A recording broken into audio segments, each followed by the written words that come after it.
क्रांतीवीर भगतसिंग मार्च 23, 1931 रोजी भगतसिंग लाहोरच्या तुरुंगात हसत हसत फासावर गेले। फाशी जाताना त्यांचे वय अवघे 23 वर्षाचे होते। भारताला स्वातंत्र्य मिळावे म्हणून अनेकांनी हुतात्मे पत्करले, अनेक वीर शहीद झाले, त्या सर्वांनाच इतिहासात एक मानाचे स्थान आहे। पण त्या सशस्त्र क्रांतिकारकातही भगतसिंग यांचे स्थान अद्वितीय आहे, म्हणूनच त्यांनी शहीद ए आलम असा किताब दिला जातो। भगतसिंगांचे टोपण नाव भागनवाला, जन्म 25 सप्टेंबर 1907, लालपूर, पंजाब, ब्रिटिश भारत, मृत्यू 23 मार्च 1931, लाहोर, पंजाब, ब्रिटिश भारत। चळवळ भारतीय स्वातंत्र्य लढा, संघटना Naujawan Bharat Sabha, Kirti Kisan Party, Hindustan Socialist Republican Association, पत्रकारिता, अकाली अनुदान मेरा, आयरिश स्वतंत्रता, लेखन संग्राम, धर्मसिंह, प्रभाव, समाजवादी, कम्युनिस्ट, वडील सरदार किशन सिंग संधू, आई विद्यावती। एक अलौकिक व्यक्तिमत्व, एक लेखक, एक पत्रकार, एक काव्यरसिक, एक प्रतिभावंत, एक समाजवेत्ता, एक क्रांतिकारक, एक प्रकट तत्वज्ञानी, एक सहिष्णु विचारवंत, एक दृष्टा, एक निग्रही देशभक्त, असे अनेक रूपे या महायोग्याचे जीवनचरित्र वाचताना दिसून येतात। अत्यंत ज्वालाकारी पण अत्यंत शांत, अत्यंत निग्रही पण तितकेच हळवे, अत्यंत तडफदार पण उतावीळ नाहीत, अत्यंत कणखर पण तरीही विनम्र, स्वातंत्र्य देवतेला सर्वस्वाचा नैवेद्य दाखवूनही निरीश्वरवादी राहिलेले, पुनर्जन्मावर विश्वास नसलेले पण तरीही पुन्हा याच देशात जन्माला येण्यास उत्सुकता असलेले, जगात सर्वात घोर पाप असेल तर ते म्हणजे गुलामी व दारिद्र्य असे ठामपणे सांगत देवाला साखळी घालण्यापेक्षा स्वतःला सक्षम करण्याचा व त्यागा वाचून आणि सहवासा वाचून उद्धार नसल्याचा संदेश देणारे, आपल्याच आदर्शस्थानी मानलेल्या नेत्यांनी निर्भजना केल्यावर विचलित व शुद्ध न होता वा त्यांना कसले दूषण न देता आपले कार्य तितक्याच निष्ठेने सुरू ठेवणारे हे एक अलौकिक व्यक्तिमत्व। भगतसिंगांचा व्यासंग दांडगा होता, काही क्रांती साहित्याने त्यांना जणू झपाटून टाकले होते। सचिंद्रनाथ सन्याल यांचे बंदी जीवन हे त्यांना प्रभावित करणारे बहुधा पहिले पुस्तक। ऑस्कर वाइल्डचे विरा दी निहिलिस्ट, कोपरनिकसचे मेमोयर्स, मॅझिनी व गॅरिबाल्डी यांचे चरित्र, वॉल्टेर रुसो व बुकनीचे अनेक ग्रंथ त्यांनी वाचले होते। त्यांनी वाचलेल्या पुस्तकांची नियमावली फार मोठी होती। या यादीत विक्टर ह्युगोची ला मिझरेल, हॉलकेनचे इंटरनल सिटी, ॲप्टन सिंक्लेअरची क्राय फॉर जस्टिस, रॉस्पिनची व्हॉट नेव्हर हॅपन्ड, गार्गीची मदर या कादंबऱ्याही होत्या। देशातील व परदेशातील अनेक देशभक्तांची चरित्रे व समाजक्रांतीचे अनेक ग्रंथ त्यांनी अभ्यासले होते। स्वातंत्र्यवीर सावरकरांचे 1857 चे स्वातंत्र्य समर हा सरकारने प्रकाशनाआधीच बंदी आणून जप्त केलेला ग्रंथ त्यांना शिरोधार्थ होता। युरोपातील मुद्रित आवृत्ती धडपडीने प्राप्त करून घेऊन त्यांनी त्यांची इथे प्रकाशन व वितरण केले। जर क्रांती व्हायला हवी असेल तर समाजाची मानसिकता त्या दृष्टीने घडवली पाहिजे व तसे होण्यासाठी क्रांतीवाद्याचा प्रसार अपरिहार्य आहे असे त्यांचे मत होते। त्यांनी स्वातंत्र्यवीर सावरकर लिखित मॅझिनीचे चरित्र वाचले होते। त्यांनी फ्रेंच क्रांतिकारक विलात वाचला होता। साम्यवादी समाजरचना व शोषणमुक्त सक्षम समाज घडवण्यासाठी त्यांनी लेनिन, मार्क्स, टॉलस्टॉय, गॉर्की, बुकनीन यांचे साहित्य अभ्यासले होते। भगतसिंग हे एक पत्रकार होते व लेखकही होते, तसेच उत्तम वक्ते होते। 1924-25 च्या सुमारास बेळगाव येथे झालेल्या काँग्रेस अधिवेशनात ते अकाली या पत्राचे प्रतिनिधी म्हणून उपस्थित होते। अधिवेशन संपल्यानंतर ते त्यांचे प्रेरणास्थान असलेल्या छत्रपती शिवाजी महाराजांच्या राजधानीवर म्हणजे रायगडावर गेले। तेथे त्यांनी तेथील पवित्र माती आपल्या कपाळाला लावून स्वातंत्र्याच्या प्रतिज्ञेचा पुनरुच्चार केला। पत्रकार म्हणून त्यांनी वीर अर्जुन प्रताप इत्यादी दैनिकात काम केले। पत्रकारिता करतानाच त्यांच्यातला लेखक जागा झाला। सोहनसिंग जोशी यांचे कीर्ती, कानपूरचे प्रभा, दिल्लीचे महारथी आणि अलाहाबादचे चोंद या नियतकालिकात ते लेखन करत असत। त्यांनी आयरिश क्रांतिकारक डॉन ब्रेन यांच्या पुस्तकाचा अनुवाद मेरा आयरिश स्वतंत्रता संग्राम बलवंत सिंग या नावाने केला। लालाजीच्या मृत्यूनंतर त्यांनी चोंदच्या फाशी विशेषांकात निर्भय, बलवंत व बिजनेस या नावाने अनेक लेख लिहिले। महाविद्यालयातील जीवनात पंजाबातील हिंदी साहित्य संमेलनानिमित्त पारितोषिकासाठी विद्यार्थ्यांकडून मागवलेल्या निबंधात नॅशनल कॉलेज तर्फे पाठवण्यात आलेला भगतसिंगांचा निबंध अव्वल ठरला होता। भगतसिंगाने राणा प्रताप, दुर्दशा, सम्राट चंद्रगुप्त या नाटकातून भूमिकाही केल्या होत्या। पुढे सरकारने या नाटकावर बंदी घातली होती। स्वातंत्र्य संग्रामातील क्रांतिकार्य 9 सप्टेंबर 1925 रोजी भगतसिंगांच्या पुढाकाराने व आग्रहाने क्रांतिकारकांच्या गुप्त संघटनेचे नाव हिंदुस्थान सोशलिस्ट रिपब्लिकन असोसिएशन असे ठेवण्यात आले। असोसिएशन हा भाग समाज प्रबोधन, माहिती पत्रके, साहित्य सामग्रीची जमवाजमव, भूमिगतांना आश्रय देणे यासाठी तर आर्मी हा भाग प्रत्यक्ष क्रांतिकार्यासाठी असे विभाजन केले गेले। हुतात्मा चंद्रशेखर आझाद हे मुख्य समन्वय व सेनेचे मुख्य सेनापती तर भगतसिंग यांच्यावर संघटनेने समन्वयक व दोनचे सदस्य व नियंत्रक अशी कामगिरी सोपवली। या संघटनेचे स्वप्न व एकमेव ध्येय म्हणजे सशस्त्र क्रांतीद्वारे इंग्रज सरकार उलटून टाकून भारतीय साम्राज्याची स्थापना करणे। खून करून, दरोडे घालून व 4 इंग्रजांना ठार करून काही स्वातंत्र्य मिळणार नाही असा त्यांचा उपवास वा धिक्कार केला गेला। तरी प्रत्यक्ष त्यांचे कार्य हे साक्षात राजसत्ता उलटून टाकण्यासाठी केलेले एक योजनाबद्ध स्वातंत्र्य समर होते। याचा प्रत्यक्ष पुरावा म्हणजे अभियोगात सरकारने ठेवलेले आरोपपत्र।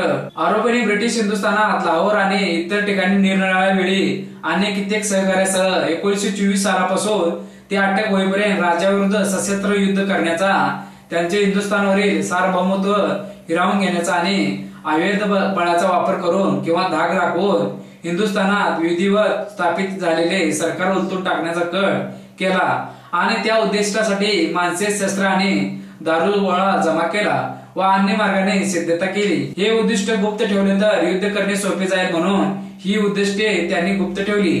त्यांनी व इतर आरोपींनी हिंदुस्थान सोशलिस्ट रिपब्लिकन असोसिएशन व हिंदुस्थान सोशलिस्ट रिपब्लिकन आर्मी या संस्थांची स्थापना केली।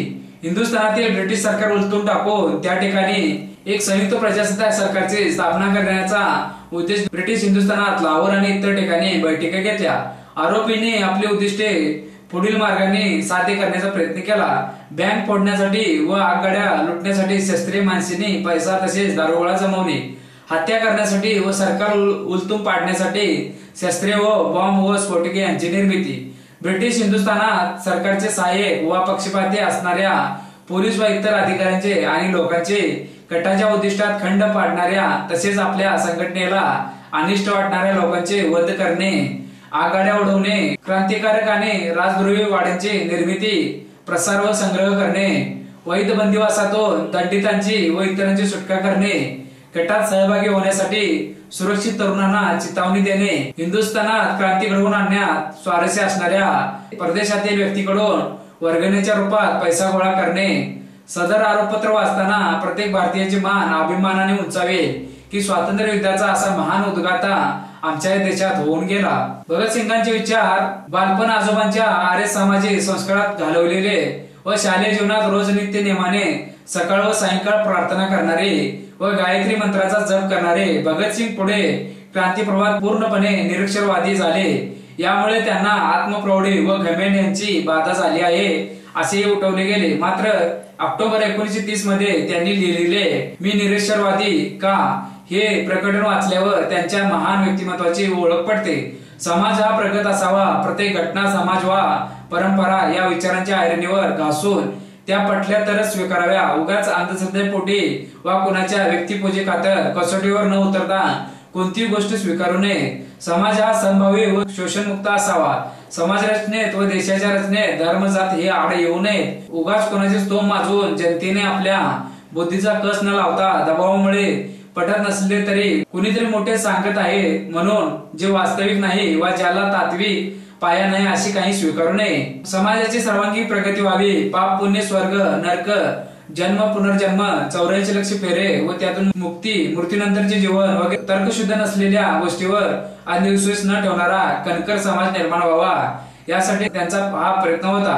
कामगार हा राज्याचा मुख्य घटक असावा, त्यांचे भांडवलदाराकडून शोषण होऊ नये व राज्यकारभारात त्याला स्थान असावे असे भगतसिंगांचे आग्रही प्रतिपादन होते। अत्यंत प्रतिकूल व कष्टसाध्य असे जीवन समोर असताना ज्यांचा मृत्यूनंतर स्वर्ग प्राप्तीवर वा या जन्मात सत्कार्य केले असता मोक्ष मिळतो वा या जन्मात केलेल्या कृत्याचे फळ म्हणून पुढील जन्म अत्यंत सुखात जातो या गोष्टीवर विश्वास आहे, त्याला समोर असलेला मृत्यू पुढील प्राप्तीच्या ओढीने सुसह्य वाटू शकतो। मात्र ज्याचा या गोष्टीवर जराही विश्वास नाही, परंतु जो मातृभूमीला परदाशातून मुक्त करणे व समाजाला शोषणातून मुक्त करून मानाचे जीवन प्राप्त करून देणे हेच आपल्या आयुष्याचे प्रथम व अखेरचे ध्येय समजतो.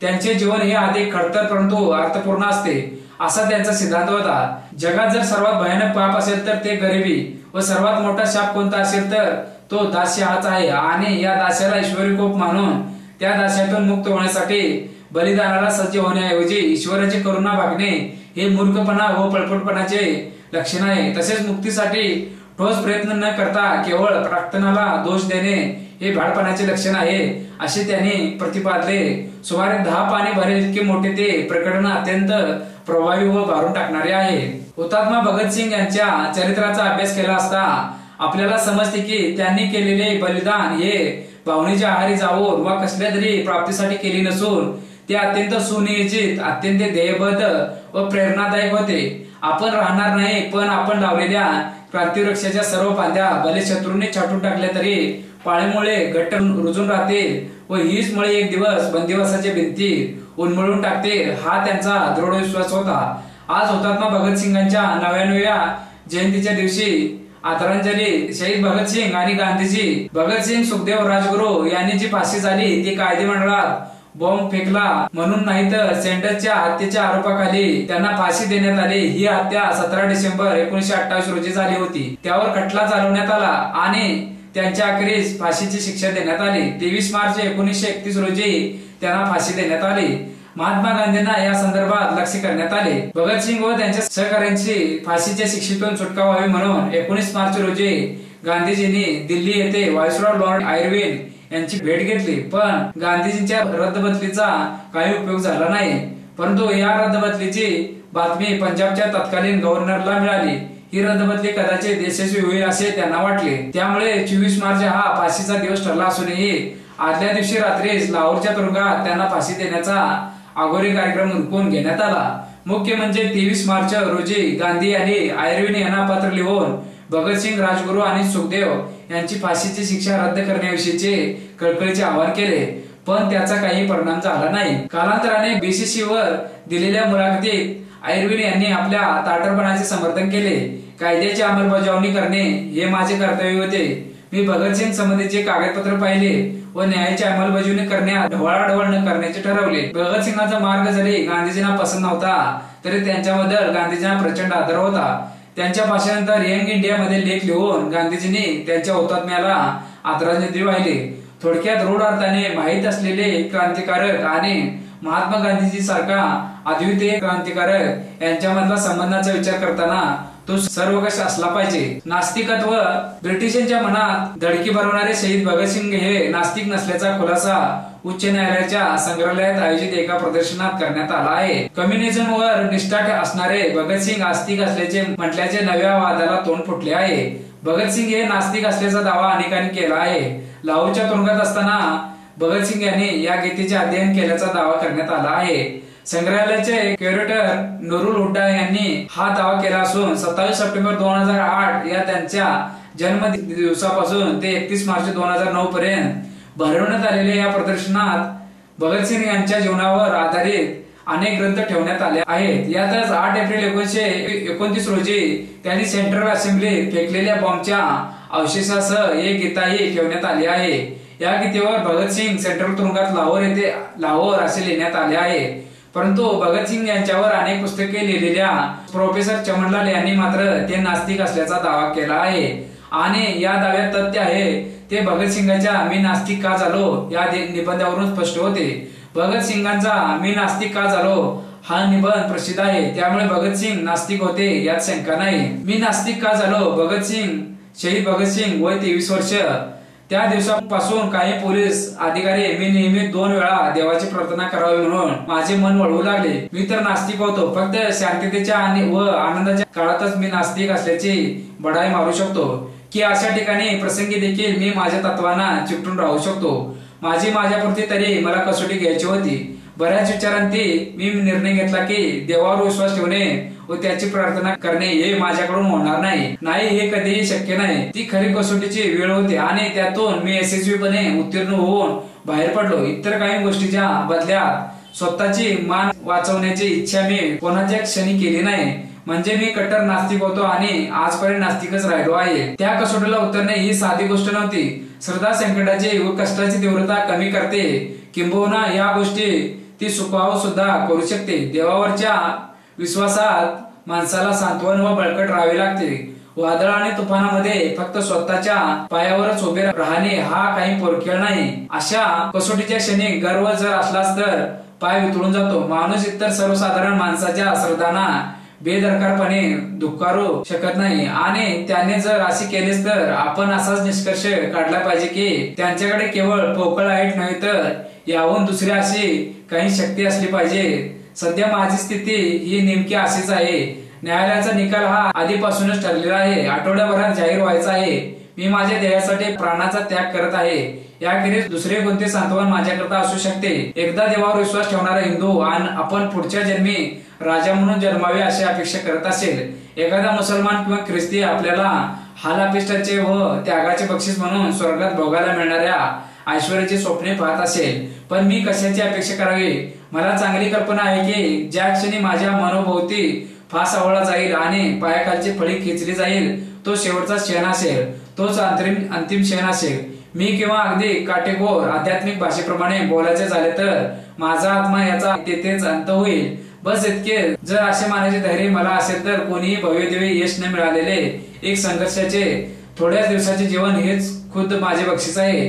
याहून जास्त काही नाही. स्वार्थी हेतू न बाळगता तसेच इहलोकी किंवा परलोकी फळाची अपेक्षा न ठेवता अगदी निरीच्छपणे मी माझे आयुष्य स्वातंत्र्याच्या ध्येयासाठी वाहिले, कारण त्याहून वेगळे काही मला जमलेच नसते. हुतात्मा सरदार भगतसिंग, स्वातंत्र्य लढ्यात मोठ्या हिरिरीने भाग घेणारे सरदार अर्जुन सिंग यांची तिन्ही मुले स्वातंत्र्य लढ्यात उतरली. किशन सिंग, सरदार अजित सिंग, सरदार सुवर्ण सिंग असा उज्ज्वल वारसा असलेल्या घराण्यात सरदार किशन सिंग आणि विद्यावती देवी यांच्या पोटी सरदार भगतसिंग यांचा जन्म 1907 च्या 28 सप्टेंबर रोजी बंगा येथे झाला. भगतसिंगांच्या जन्माच्या वेळी सरदार किशन सिंग आणि सरदार अजित सिंग यांची जेलमधून सुटका झाली. म्हणून हा मुलगा भाग्यवान आहे असे जाणून आजीने त्याचे नाव भगतसिंग ठेवले.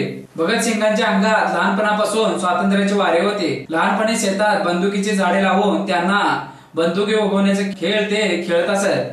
लहान वयातच त्यांनी अनेक क्रांती लढ्याची पुस्तके वाचून काढली. 9व्या इयत्तेत असताना त्यांनी विदेशी कापडाच्या होळ्या पेटवल्या. जालियनवाला बागेचे हत्याकांड त्यांच्या मनावर खोल परिणाम करून गेले. प्रसिद्ध क्रांतिकारक भगवती चरण हे कॉलेजात भगतसिंगांच्या पुढे 2 वर्षे होते, तर सुखदेव हे त्यांचे वर्गमित्र होते. वीर सावरकरांचा प्रसिद्ध ग्रंथ the Indian war of independence 1857 भगतसिंगांना तोंडपाठ होता. घरच्या लोकांनी लग्न ठरवल्यावर त्यांनी घर सोडले. देश सेवेचे व्रत घेतल्यामुळे आपण लग्न करू शकत नाही असे वडिलांना कळवून त्यांनी त्यांची क्षमा मागितली.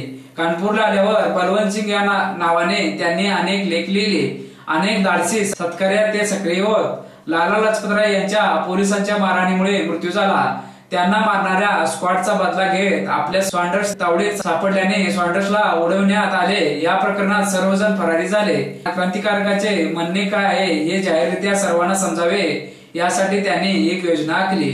पब्लिसिटी बिलाविरुद्ध देशभर संताप होत होता. या बिलावर सेंट्रल असेंब्लीत चर्चा चालू असताना बटुकेश्वर दत्त आणि भगतसिंग यांनी असेंब्लीत बॉम्ब फेकून गोंधळ उडवून दिला. स्वतःहून अटक करून घेतली. कोर्टात आपली बाजू प्रभावीपणे मांडली. कोर्टाने भगतसिंग, सुखदेव आणि राजगुरू यांना फाशीची शिक्षा फरमावली. मार्च 1931 ला इन्कलाब जिंदाबादच्या घोषणा देत ते तिघेही हसत हसत फासावर चढले. भगतसिंगांच्या बाबतीत भारतीय गटबाजीचा विषय निघता कामा नये. भगतसिंगांचा जन्म तेव्हाच्या लायलपूर व आजच्या फैसलाबाद जिल्ह्यातील झारणवाला गावात झाला. त्यांचे शिक्षण लाहोरमध्ये झाले व त्यांनी पंजाबच्या अनेक जिल्ह्यात दौरे करून तरुणांना देशाच्या स्वातंत्र्यासाठी लढाईची प्रेरणा दिली होती. समाजवादाने भारावलेल्या भगतसिंगांनी देशाच्या अनेक शहरात जाऊन तरुणांना आपल्या अल्पायुष्यात प्रेरित केले होते. वस्तुस्थिती अशी आहे की या पंजाबच्या सुपुत्राची भारताने चांगली आठवण ठेवली आहे. त्यांच्यावर चित्रपट, नाटके निघाली, पुस्तके छापली गेली. ही आपल्यासाठी लज्जास्पद बाब आहे. त्यामुळे भगतसिंगांच्या स्मारकासाठी कोणी खास प्रयत्न वा लॉबिंग करण्याची गरज नव्हती. त्यांच्या कर्तृत्वानेच त्यांना महान बनवले आहे. पण शोकांतिका अशी आहे की पाकिस्तानच्या शालेय इतिहासाच्या अभ्यासक्रमातून आम्हीच त्याला पुसून टाकले आहे, जाणीवपूर्वक त्याला विस्मरणाच्या गर्तेत ढकलून दिले आहे. म्हणूनच आपल्याला ज्याप्रमाणे दहशतवादाशी लढायची गरज आहे, तसेच आपल्याला अज्ञान व धर्म अंधतेशी लढावे लागणार आहे. कारण त्यामुळे द्वेष व भ्रम निर्माण केला जातो, त्यातून अतिरेक व मातेपणा जन्माला येत असतो. शिक्षण क्षेत्रात याची सुरुवात खूपच पूर्वी झाली होती, पण जनरल झिया उल हक यांच्या लष्करी क्रांतीनंतर तिला अधिक वेग आला. आज आपल्याला ती प्रक्रिया उलट्या दिशेने माघारी फिरवण्याची गरज आहे, पण त्यासाठी योग्य निर्णय घेतले जात नाहीत. पाकिस्तानातला भगतसिंग चौकाचा लढा, लाहोरचा शमशाद चौक, इथं वाहनांची आणि माणसांची वर्दळ सतत सुरू असते. पाकिस्तानच्या पंजाब प्रांतातील लाहोरचा सतत विस्तार होत असल्याने आता शदमान चौक शहराच्या मध्यभागी आला आहे. जवळपास श्रीमंत लोक राहतात. पूर्वी या ठिकाणी तुरुंग होती, अजूनही शदमान चौकाला लागून तुरुंग आहे, पण आता हे तुरुंग लहान झाले आहे. आजही अनेक कैदी या तुरुंगात आहेत, पण आधीच्या तुरुंगाचा अवशेष त्याला म्हणता येईल. या तुरुंगाबद्दल एवढं लिहिण्याचं कारण म्हणजे, या तुरुंगाबद्दल एवढं सांगण्याचं कारण म्हणजे आजचा शदमान चौक आहे. तेथे 23 मार्च 1931 रोजी ब्रिटिश साम्राज्यवाद्यांनी भगतसिंग, राजगुरू आणि सुखदेव यांना फाशी दिलेली अशी एक ऐतिहासिक जागा. गेली काही वर्षे सातत्याने 23 मार्च रोजी शदमान चौकाला या तिन्ही क्रांतिकारकांना ब्रिटिशांनी फासावर चढवले. तेव्हा कोणी स्वप्नात ही पाकिस्तान नावाचा देश अस्तित्वात येईल याची कल्पना केली नसेल. भगतसिंग, राजगुरू आणि सुखदेव खऱ्या अर्थाने उपखंडाचे क्रांतिकारक आहेत. उपखंडातील जनतेला ब्रिटिशांच्या गुलामगिरीतून मुक्त करून समाजवादाकडे नेण्याचं त्यांचं स्वप्न होतं. मुस्लिम लीग आणि मोहम्मद अली जिन्ना यांनी द्विराष्ट्राच्या सिद्धांताची मांडणी करून पाकिस्तान बनवला. पाकिस्तान अस्तित्वात आला तरी दोन्ही देशात हजारो वर्षाचा समान इतिहास आहे आणि स्वातंत्र्य सैनिक, क्रांतिकारक त्याला अपवाद नाही. म्हणून भगतसिंग आणि त्यांच्या सहकार्याकडे उपखंडातील क्रांतिकारक असं पाहिले पाहिजे. अशी भूमिका पाकिस्तानात अनेक जण घेतात. शदमान चौकाचं नाव बदलून शहीद भगतसिंग चौक करण्यात यावं असे अनेक वर्षापासून मागणी करत आहेत. डाव्या आणि उदारमतवादी पाकिस्तानी दर 23 मार्च रोजी या ठिकाणी विविध कार्यक्रम आयोजित करून आपली मागणी पुढे रेटतात. पंजाब प्रांतात पाकिस्तानात मुस्लिम लीगचं सरकार होतं आणि शाहनवाज शरीफ मुख्यमंत्री होते. गेल्या वर्षी 23 मार्चला कुलदीप नय्यर आणि महेश भट्ट देखील सोबत. नवाज शरीफने शमशाद चौकाचा शहीद भगतसिंग चौक असं नामांतर करण्यात येईल असं आश्वासन कुलदीप नय्यरला दिलेलं. त्या अनुषंगाने पंजाब सरकारने कारवाई देखील सुरू केली. काही कट्टर मुस्लिमांना ही बाब आवडली नाही आणि त्यांनी न्यायालयाचा आधार घेतला. नामांतरण अडकून पडले. 23 मार्चला जसा जवळ आला तसे कार्यकर्ते तयार झाले. अनेक कार्यक्रमाची त्यांनी आखणी केली. बाळाचे पाय भगतसिंग पंजाब प्रांतात लायलपूर जिल्ह्यात बंगा नावाचं एक छोटस गाव होतं. त्या गावात सरदार किशन सिंग नावाची एक शूर व्यक्ती राहत होती. त्यांच्या पत्नीचं नाव होतं विद्यावती. वीरता आणि शौर्य याबाबत किशन सिंगाचं घराणं त्या भागात प्रसिद्ध होतं. त्यावेळेस साऱ्या देशातच अशी एक क्रांतीची लाट उसळली होती. ही स्वातंत्र्याची लढाई जिंकायचीच असा दृढ संकल्प सगळ्यांनीच केला होता. अशा वेळी 1907 साली सप्टेंबर महिन्याच्या 28 तारखेला भगतसिंगांचा जन्म झाला. सरदार किशन सिंग आणि विद्यावती यांचा हा तिसरा मुलगा. त्यांच्या जन्माच्या वेळी किशन सिंग आणि त्यांचे भाऊ अजित सिंग यांची तुरुंगातून सुटका झाली. या बाळाच्या पावलाने घरात आनंद आला म्हणून त्यांचं नाव ठेवण्यात आलं भगतसिंग. सारे जण भगतसिंगाला भगतसिंग म्हणजेच भांगोवाला किंवा भाग्यवान म्हणूनच हाक मारत. भगतसिंग 4थी मध्ये होते. एके दिवशी आपल्या बरोबरच्या सवंगड्याने त्यांनी प्रश्न विचारला, मित्रो, मोठे झाल्यावर तुम्ही कोण होणार? प्रत्येक मुलाचं उत्तर वेगळं होतं. एक म्हणाला मी डॉक्टर होईल म्हणतो, तर दुसरा म्हणाला मी मोठा झाल्यावर सरकारी कार्यालयात एक मोठा ऑफिसर होईल. तिसऱ्याला दलाल व्हायचं होतं. दुसरा एक जण म्हणाला मोठा झालो की मी लग्न करणार आहे. पण भगतसिंग म्हणे, लग्न करणे ही काय फार मोठं ध्येय ठेवण्यासारखी गोष्ट आहे का? लग्न कुणीही करू शकतो. मित्र हो, मी तर मोठा झालो की इंग्रजांना भारतातून हुसकावून लावणार. अशा प्रकारे लहानपणापासूनच देशभक्तीचं रक्त भगतसिंगांच्या नसानसातून वाहत होतं. पहिलं पाऊल 1922 ची गोष्ट.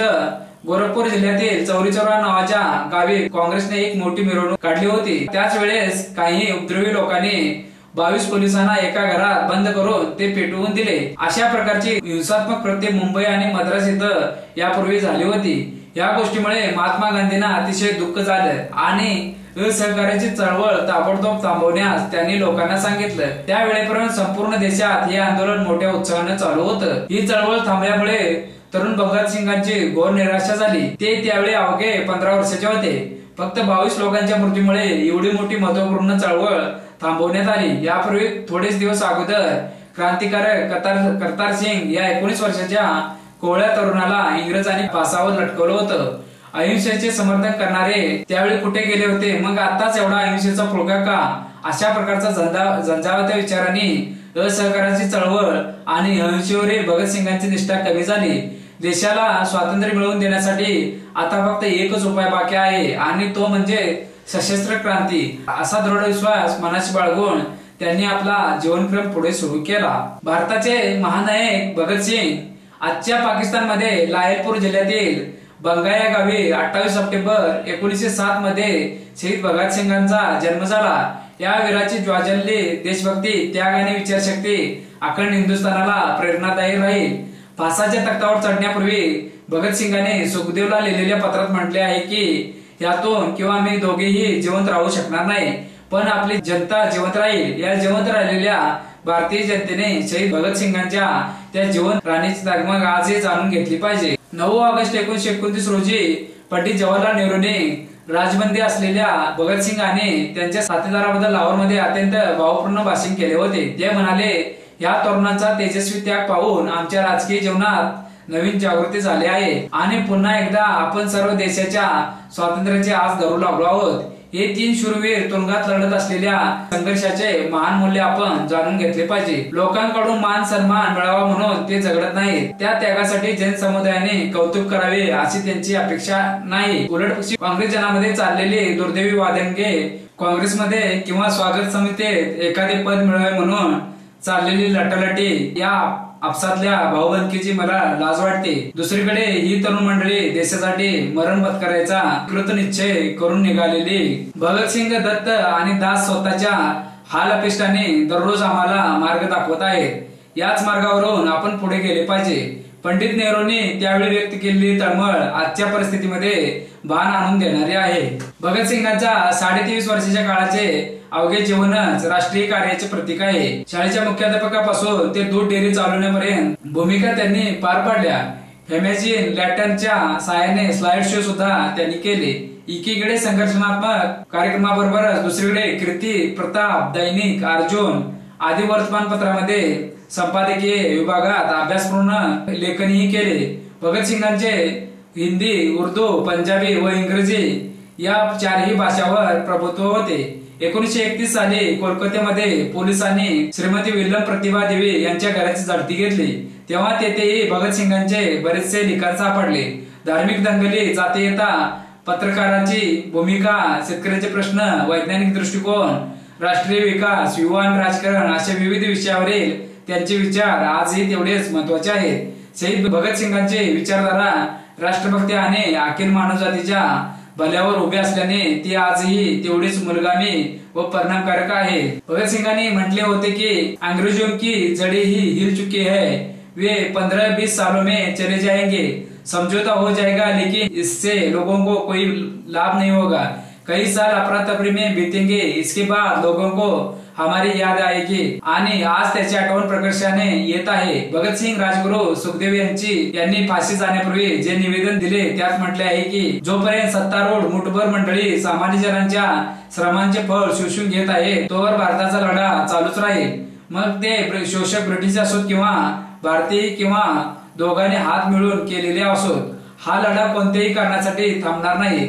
आपण त्यांचा लढा थांबवायचा की प्रखरपणे पुढे घेऊन न जायचा याचा विचार या निमित्ताने करायला हवा। शेतकरी चळवळीचे महत्व विषद करताना त्यांनी एके ठिकाणी असे म्हटले आहे की यही कारण है कि हमारे नेता किसानों के आगे झुकने की जगह अंग्रेजों के आगे घुटने टेकना पसंद करते हैं। पंडित जवाहरलाल को छोड़ दे तो क्या आप किसी भी नेता का नाम ले सकते हैं जिसने मजदूरों या किसानों को संगठित करने की कोशिश की है? नहीं, वे खतरा मोल नहीं लेंगे। इसलिए मैं कहता हूँ कि वे संपूर्ण आजादी नहीं चाहते। आर्थिक और प्रशासकीय दबाव डालकर वे भारतीय पूंजीपतियों के लिए चंद और रियासत हासिल करना चाहेंगे। इसलिए मैं कहता हूँ कि इस आंदोलन का बेडा तो डुबेगा ही। भगतसिंगांची ती व्यथा आजच्या रस्त्यावर सत्यावर प्रकाश टाकणारी नाही का? देशाच्या स्वातंत्र्यानंतर असंख्य शेतकरी आत्महत्या करत आहेत, हे या आंदोलनाचे फलित आहे।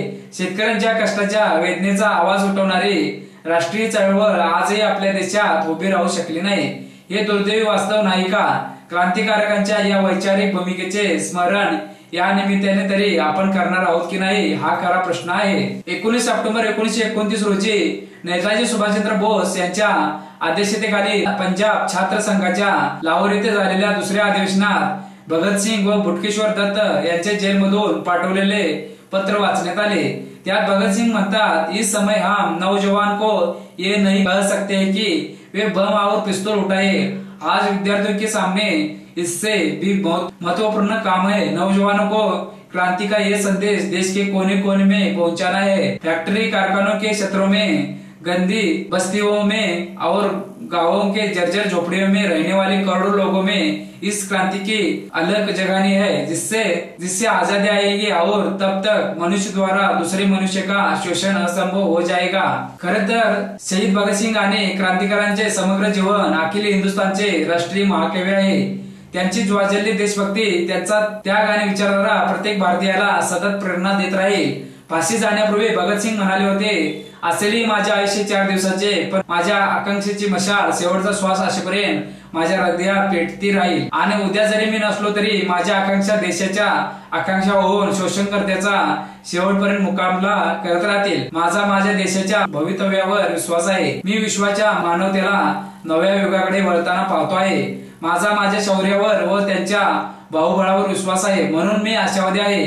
प्रेषिताने स्वर्ग आकाशात दाखवला, पण आजच्या मानवाने आपल्या स्वर्गाचा पाया पृथ्वीच्या याच भक्कम जमिनीवर खणण्यास सुरुवात केली आहे, म्हणून माझा मानवावर विश्वास आहे। शहीद भगतसिंगांच्या व्यक्तिमत्वाचे वेगळे राष्ट्रीय महत्व लक्षात घेणे गरजेचे आहे। वो फरिश्ते भी फिदा जिन पर ये वो इंसान है। शहीद भगतसिंग आणि भयभीत इंग्रज सरकार दिनांक 23 मार्च 1931 रोजी महात्मा भगतसिंग, हुतात्मा राजगुरू आणि हुतात्मा सुखदेव यांनी लाहोर मध्यवर्ती कारागृहाच्या वधस्तंभावर तेजस्वी हुतात्मे पत्करले।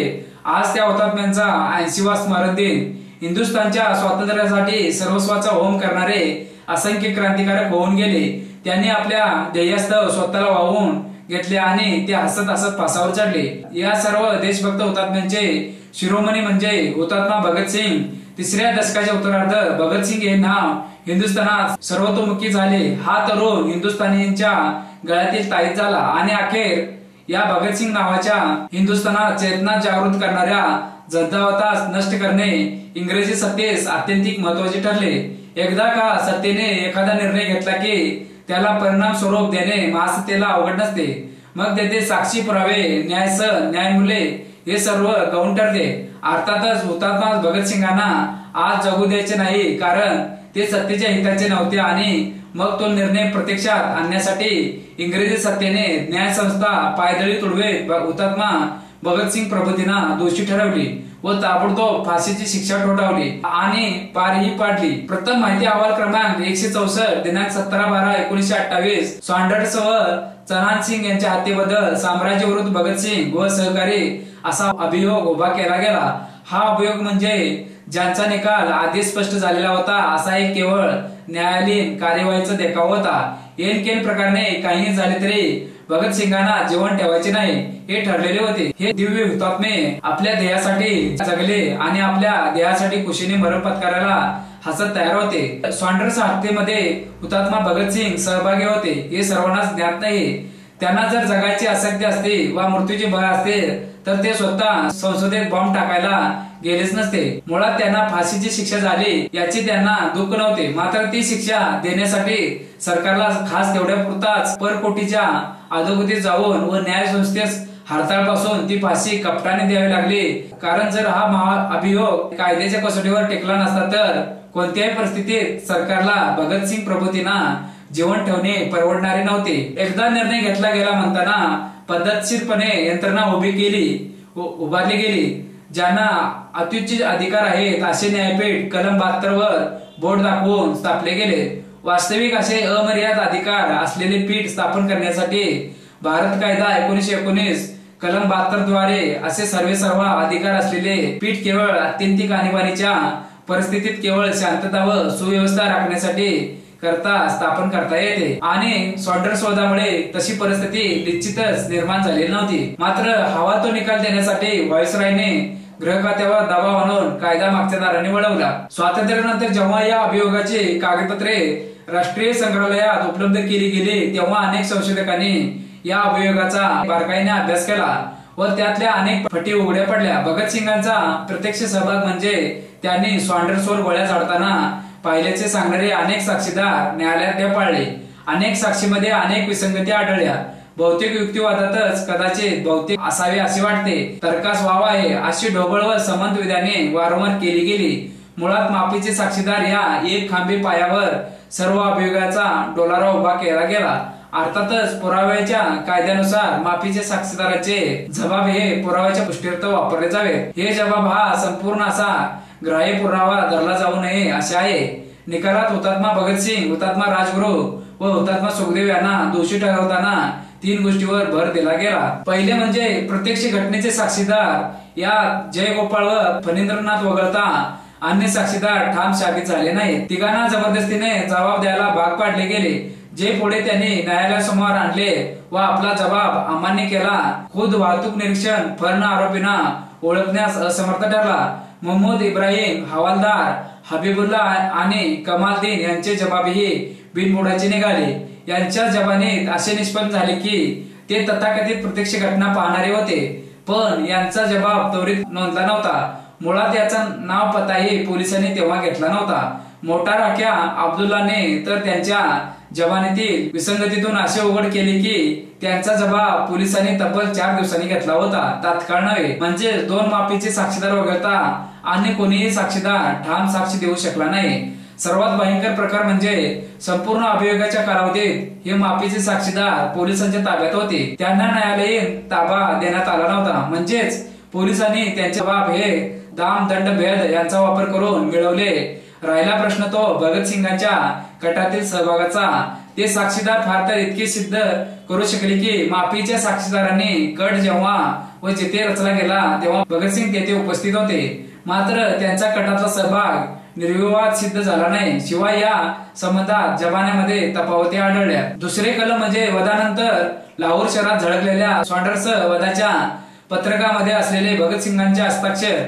मात्र प्रतिशोधाच्या जाहीरनाम्यावर लेखन हा प्रत्यक्ष वधाचा पुरावा ठरू शकत नाही। तिसरे कलम म्हणजे न्यायवैद्यक अधिकाऱ्यांचा जबाब। त्यांच्या अभ्यासानुसार सॉन्डर्स वधाच्या स्थळी सापडलेली रिकामी पुंगळी ही संसदेतील स्फोटानंतर भगतसिंगांच्या अंगावर जे स्वयंचलित पिस्तूल सापडले त्यात चपलक बसत होती व त्याच पिस्तुलाचा वापर वधासाठी झाला होता। मात्र जर भगतसिंग घटनास्थळीच तात्काळ व पिस्तुलासह पकडले गेले असते तर या विधानाला काही किंमत होती। प्रत्यक्षात हे पिस्तूल वधानंतर 4 महिन्यांनी हस्तगत केले गेले, तेव्हा त्याच पिस्तुलाने भगतसिंग यांनी वध केला हे सिद्ध होत नाही। कलम 72 अन्वये उभारलेला हा खास न्यायालयाचा तमाशा फक्त 6 महिने कालावधीचा होता आणि न्यायालयाने दिलेल्या निकालाविरुद्ध वरच्या न्यायालयात दाद मागायचा अधिकार आरोपींना नव्हता। कामकाज आरोपींच्या गैरहजेरीत चालवले गेले। न्यायालयीन कार्यालयात त्या आगा हैदर यांना निष्प्रभ असल्याने हटवले व तिथे सोयीच्या न्यायाधीशास घेतले गेले। म्हणजे दंडाधिकारी जी शिक्षा ठोठावतील ती न्यायाधीशांनी अनुमोदन द्यायचे आणि 2 विरुद्ध 1 अशी फाशी संमत करून घ्यायची। नामुष्की नको असा हा प्रकार असे न्यायपीठ याआधी व यानंतर कधीही कार्यान्वित केले गेले नाही। एकूण चित्र अगदी स्पष्ट आहे। भगतसिंग या नावाचा इंग्रज सरकारने इतका धसका घेतला होता की त्यांना संपवण्याखेरीज इंग्रजाकडे दुसरा उपाय नव्हता आणि जुलमी इंग्रजांनी सत्तेच्या बळावर खोटा न्याय हिंदुस्थानच्या गळी उतरवला। मात्र त्यांना फाशी झाली त्या हुतात्म्यांना यात किंचितही खेद नव्हता। त्यांनी त्यांची कार्य पुरे केले होते। त्यांच्या चितेतून क्रांतीचा वनवा पेटणार होता। हुतात्मा भगतसिंग, हुतात्मा राजगुरू व हुतात्मा सुखदेव यांच्या महान क्रांतिकारांना सादर वंदन। लाहोरच्या भरवस्तीत शादमान चौक इथून पुढे शहीद भगतसिंग चौक या नावाने ओळखला जाईल। स्वातंत्र्य लढ्याचे नायक भगतसिंग, सुखदेव आणि राजगुरू या तिघांना लाहोरच्या या सेंट्रल जेलमध्ये 23 मार्च 1931 रोजी फासावर चढवले गेले। तो साम्राज्यवादाचे प्रतीक असलेला तुरुंग 1961 साली जमीनदोस्त करण्यात आला। ज्या जागेवर शादमान कॉलनी वसली आणि या वीरांना फाशी दिली गेली त्या ठिकाणी शादमान चौक अस्तित्वात आला। या चौकाला भगतसिंगांचे नाव दिले जावे अशी मागणी गेली 5 दशके पाकिस्तान लेबर पार्टीने तसेच अनेक मान्यवर व्यक्ती आणि संघटनांनी लावून धरली होती। शहीद भगतसिंग यांच्या जन्मदिनाचे औचित्य साधून या चौकाला त्यांचे नाव दिले गेले। लाहोर शहराशी भगतसिंग यांचा लगाव फार जिव्हाळ्याचा होता। हिंदुस्थानला कितपत स्वातंत्र्य द्यावे याबाबत 1928 मध्ये निवाडा करायला आलेल्या सायमन कमिशनवरही एकही भारतीय नसल्याचा कडकडीत निषेध भगतसिंग आणि त्यांच्या तरुण सहकार्यांनी केला। या निदर्शनात ज्येष्ठ स्वातंत्र्य सैनिक लाला लजपतराय यांना लाठीमारात मृत्यू झाला। भगतसिंगाने लालाजींच्या मृत्यूचा बदला घेण्यासाठी लाठीमाराला जबाबदार असलेल्या जनरल स्क्वॉड ऐवजी चुकून सॉन्डर्स या अधिकाऱ्यावर गोळ्या चालवल्या।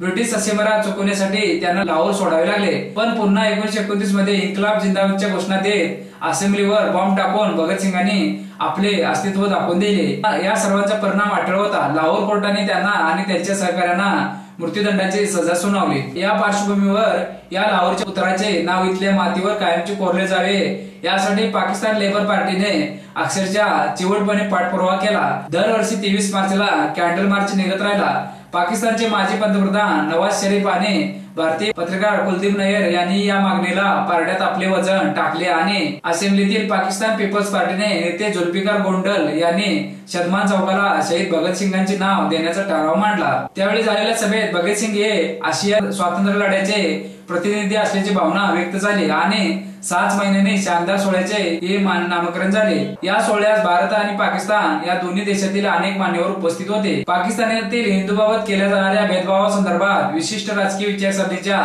गोटातून सातत्याने लिहिले बोलले जाते। त्यात तथ्य नाही असे कोणी म्हणणार नाही आणि या अत्याचाराविरोधात पावले उचलायला हवीत। पण कोणत्याही देशाचे राजकारण ब्लॅक अँड व्हाईट नसते, त्याला अनेक रंग असतात। भगतसिंग यांना केवळ भारतीय स्वातंत्र्य लढायचेच नव्हे तर आशियाई स्वातंत्र्याचे प्रतिनिधित्व म्हटले गेले हे अनेक अर्थांनी खूप महत्वाचे आहे। त्यांचा वापर संकुचित राजकीय कारणासाठी करणाऱ्यांनी हे लक्षात घ्यावे हे बरे। भगतसिंग यांचे पाकिस्तानात स्मारक असावे।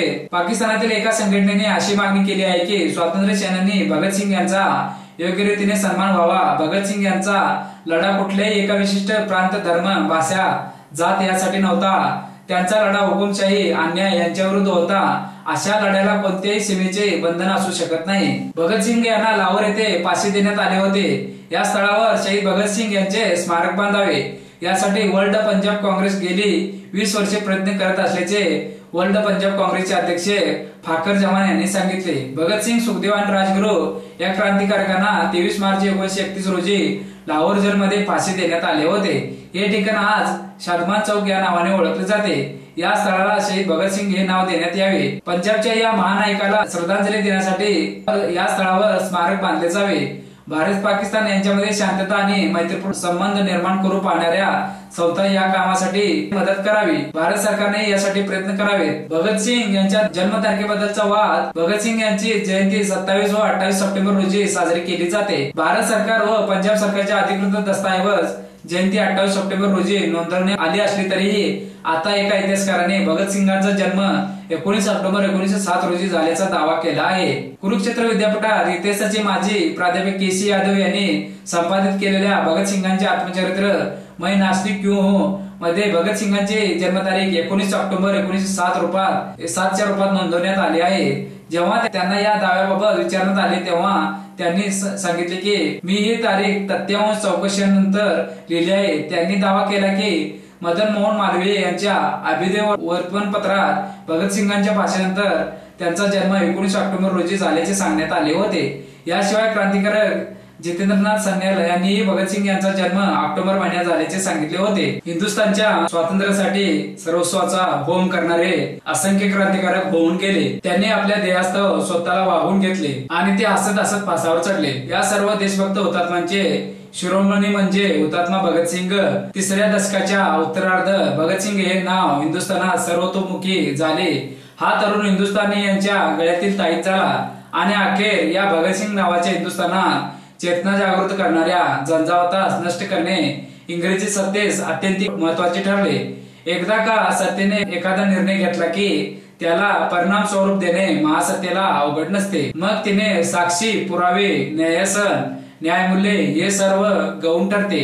अर्थातच हुतात्मा भगतसिंगांना आता जगू द्यायचे नाही, कारण ते सत्तेच्या हिताचे नव्हते आणि मग तो निर्णय प्रत्यक्षात आणण्यासाठी इंग्रजी सत्तेने न्याय संस्था पायदळी तुडवीत हुतात्मा भगतसिंग प्रभूतींना दोषी ठरवले व ताबडतोब फाशीची शिक्षा ठोठावली आणि बारही पाडली. प्रथम माहिती अहवाल क्रमांक 164 दिनांक 14/12/1928 सॉन्डर्स व चैन सिंग यांच्या हत्येबद्दल साम्राज्यविरुद्ध भगतसिंग व सहकारी असा अभियोग उभा केला.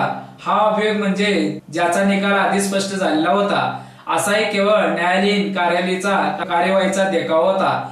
केन प्रकारे काहीही झालं तरी भगतसिंगांना जिवंत ठेवायचे नाही हे ठरलेलेच होते. हे ध्येय हुतात्मे आपल्या ध्येयासाठी जगले आणि आपल्या ध्येयासाठी खुशीने मरण पत्करायला हसत तयार होते. इन्कलाब जिंदाबादच्या घोषणा देत त्यांनी हसत मरण पत्करले. सॉन्डर्स हत्येमध्ये हुतात्मा भगतसिंग सहभागी होते हे सर्वांनाच ज्ञात आहे. त्यांना जर जगायची आसक्ती असती व मृत्यूची भय असते तर ते स्वतः संसदेत बॉम्ब टाकायला गेलेच नसते. मुळात त्यांना फाशीची शिक्षा झाली याचे त्यांना दुःख नव्हते. मात्र ती शिक्षा देण्यासाठी सरकारला खास तेवढ्यापुरता पराकोटीच्या अधोगती जाऊन व न्यायसंस्थेस हरताळ पासून ती फाशी कपटाने द्यावी लागली. कारण जर हा अभियोग कायद्याच्या कसोटीवर टिकला नसता तर कोणत्याही परिस्थितीत सरकारला भगतसिंग प्रभूतींना जीवन ठेवणे परवडणार नव्हते. न्यायसंस्थेच्या डोळ्यावर पट्टी बांधून अन्यायाप्रमाणे कोर्टाने हा निकाल सादर केला होता. एकदा निर्णय घेतला गेला म्हणताना पद्धतशीरपणे यंत्रणा उभारली गेली. ज्यांना अत्युच्च अधिकार आहेत असे न्यायपीठ कलम 72 वर बोट दाखवून स्थापले गेले. वास्तविक असे अमर्याद अधिकार असलेले पीठ स्थापन करण्यासाठी भारत कायदा 1919 कलम 72 द्वारे असे सर्वेसर्वा अधिकार असलेले पीठ केवळ आत्यंतिक आणीबाणीच्या परिस्थितीत केवळ शांतता व सुव्यवस्था राखण्यासाठी स्थापन करता येते आणि सॉन्डर्स वादामुळे तशी परिस्थिती निश्चितच निर्माण झालेली नव्हती. मात्र हवा तो निकाल देण्यासाठी व्हायसरॉयने गृह खात्यावर दबाव आणून कायदा मागच्या दाराने वळवला होता. स्वातंत्र्यानंतर जेव्हा या अभियोगाची कागदपत्रे राष्ट्रीय संग्रहालयात उपलब्ध केली गेली तेव्हा अनेक संशोधकांनी या अभियोगाचा बारकाईने अभ्यास केला व त्यातील अनेक फटी उघड्या पडल्या. भगतसिंगांचा प्रत्यक्ष सहभाग म्हणजे त्यांनी सॉन्डर्सवर गोळ्या झाडताना पाहिल्याचे सांगणारे अनेक साक्षीदार न्यायालयात ढेपाळले. अनेक साक्षीदारांमध्ये अनेक विसंगती आढळल्या. ते कुठल्याही गोष्टीचा कोणत्याही गोष्टीला ताळमेळ नव्हता. बहुतेक युक्तिवाद कदाचित बहुतेक असावे असे वाटतात आणि ते संपूर्ण जे साक्षीदार होते त्यांना तो सिद्ध करून दाखवता आले नाही. तर्कास वाव आहे अशी ढोबळ व संमतविधाने वारंवार केली गेली. मुळात माफीचे साक्षीदार या एक खांबी पायावर सर्व अभियोगाचा डोलारा उभा केला गेला. पूर्ण बाजू पडताळून पाहिल्या गेल्या नाहीत. त्याच्यामध्ये बऱ्याचशा प्रमाणात दोष आढळले होते आणि हे पुरावे पूर्णतः असत्यावर आधारित होते. अर्थातच पुराव्याच्या कायद्यानुसार माफीच्या साक्षीदाराचे जबाब हे पुराव्याच्या पुष्टीर्थ वापरले जावेत. ते जबाब हा संपूर्ण असा ग्राह्य पुरावा धरला जाऊ नये असे आहे. निकालात हुतात्मा भगतसिंग, हुतात्मा राजगुरू व हुतात्मा सुखदेव यांना दोषी ठरवताना 3 वेगवेगळ्या गोष्टीवर भर दिला गेला होता आणि त्या गोष्टी पूर्णपणे तकलादू होत्या. पहिले म्हणजे प्रत्यक्ष घटनेचे साक्षीदार यात जयगोपाळ व फणींद्रनाथ वगळता अन्य साक्षीदार ठाम साबित झाले नाहीत. तिघांना जबरदस्तीने जबाब द्यायला भाग पाडले गेले, जे पुढे त्यांनी न्यायालयासमोर आणले व आपला जबाब अमान्य केला. खुद वाहतूक निरीक्षण फर्न आरोपींना ओळखण्यास असमर्थ ठरला. मोहम्मद इब्राहिम, हवालदार हबीबुल्लाह आणि कमालदीन यांचे जबाबही बिनबुडाचे निघाले. त्यांच्या जमानेत असे निष्पन्न झाले की ते तथाकथित प्रत्यक्ष घटना पाहणारे होते तर यांचा जबाब त्वरित का नोंदला गेला नाही. मुळात त्यांचा नावा पत्ताही पोलिसांनी तेव्हा घेतला नव्हता. मोठा राख्या अब्दुल्लाने तर त्याच्या जबानीतील विसंगतीतून असे उघड केले की त्याचा जबाब पोलिसांनी तब्बल 4 दिवसांनी घेतला होता. या संपूर्ण साक्षीदारांना सत्य कुणीही पाहिलेलं नव्हतं आणि कोणाला ही गोष्ट करताना तात्काळ नव्हे म्हणजेच दोन्ही माफीचे साक्षीदार वगळता अन्य कोणीही साक्षीदार ठाम साक्षी देऊ शकला नाही. सर्वात भयंकर प्रकार म्हणजे संपूर्ण अभियोगाच्या कालावधीत हे माफीचे साक्षीदार पोलिसांच्या ताब्यात होते. त्यांना न्यायालयीन ताबा देण्यात आला नव्हता. म्हणजेच पोलिसांनी त्यांचे जबाब हे साम दाम दंड भेद याचा वापर करून मिळवले. राहिला प्रश्न तो भगतसिंगांच्या कटातील सहभागाचा.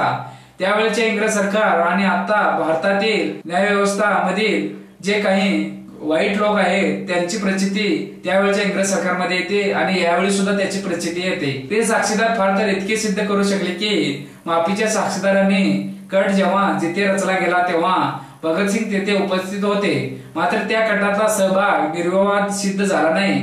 शिवाय या संबंधात जपानमध्ये तफावत आढळल्या होत्या.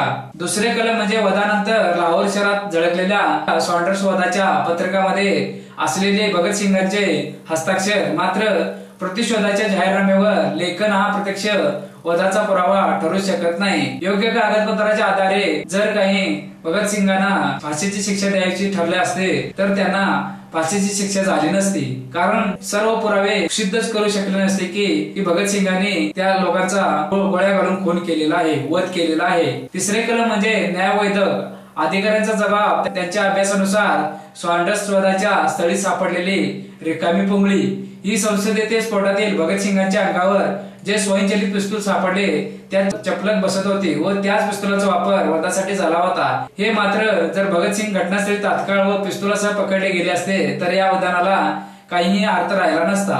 प्रत्यक्षात हे पिस्तूल वधानंतर 4 महिन्यांनी हस्तगत केले. एवढ्या काळामध्ये हे पिस्तूल फिरून भगतसिंगांच्याकडे कट कारस्थान करून त्यांच्याकडून ते हस्तगत केले गेले तेव्हा त्याच पिस्तुलाने भगतसिंग यांचा वध केला हे सिद्ध होत नाही. कलम 72 अन्वये उभारलेला हा खास न्यायालयाचा तमाशा 6 महिने कालावधीचा होता आणि न्यायालयाने दिलेल्या निकालाविरुद्ध वरच्या न्यायालयात दाद मागण्याचा अधिकार आरोपींना नव्हता. कामकाज आरोपींच्या गैरहजेरीत चालवले गेले. न्यायालयीन कार्यालयात न्यायमूर्ती आगा हैदर यांना निष्पृह असल्याने हटवले व तिथे सुईच्या न्यायाधीशास घेतले गेले. म्हणजे दंडाधिकारी जी शिक्षा ठोठावतील तिला 3 न्यायाधीशांनी अनुमोदन द्यायचे आणि 2 विरुद्ध 1 अशी फाशी सहमत करून घ्यायची. नामुष्की नको हा प्रकार असे न्यायपीठ याआधी वा यानंतर कधीही कार्यान्वित केले गेले नाही. एकूण चित्र अगदी स्पष्ट आहे. भगतसिंग या नावाचा इंग्रज सरकारने इतका धसका घेतला होता की त्यांना संपवण्याखेरीज इंग्रजांपुढे दुसरा